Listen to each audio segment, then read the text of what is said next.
j'allais dire, le pire dans M. Tajani, lorsqu'il n'y a pas de consensus, lorsqu'il n'y a pas de manœuvre pour tout pas de ses erreurs. Voilà. Quand l'Union européenne se trouve confrontée à des... écoutez, je pense que c'est un discours qui est courageux et surtout qui est respectueux de la volonté du peuple britannique. C'est assez rare pour le souligner, parce qu'en France, nous ne connaissons pas ce respect. Vous vous souvenez que le référendum de 2005 avait été violé, trahi par les élites politiques qui avaient imposé la Constitution européenne contre la volonté des peuples. Donc voir des dirigeants qui respectent la volonté des peuples m'apparaît tout à fait respectable. Je pense qu'elle a fait aussi ravaler les sarcasmes des dirigeants de l'Union européenne, qui n'ont eu de cesse pendant des mois que d'expliquer que la Grande-Bretagne, en réalité, allait négocier à plat ventre pour obtenir un Brexit soft.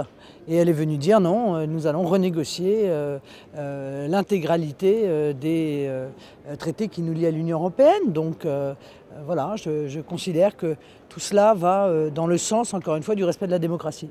Mais est-ce que vous pensez, dans une Union européenne qui pourtant a dégradé le travail, à dégrader la sécurité.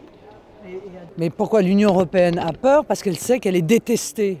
Voilà, par les peuples européens. C'est clair, à chaque fois qu'un référendum a été organisé dans les dernières années qui concernait de près ou de loin l'Union européenne, il a été perdu par l'Union européenne. C'est vrai du référendum grec, c'est vrai du référendum français de 2005, c'est vrai du référendum aux Pays-Bas sur l'accord de libre-échange avec l'Ukraine, c'est vrai du référendum italien qui, quoi qu'on en dise, imposait une constitution qui permettait les réformes exigées par l'Union européenne. Voilà, l'Union européenne, les peuples européens sont en train de lui tourner le dos. Plutôt que de se remettre en cause, elle avance par le chantage, elle avance par la menace. Eh bien, je crois qu'on est au bout de cette logique.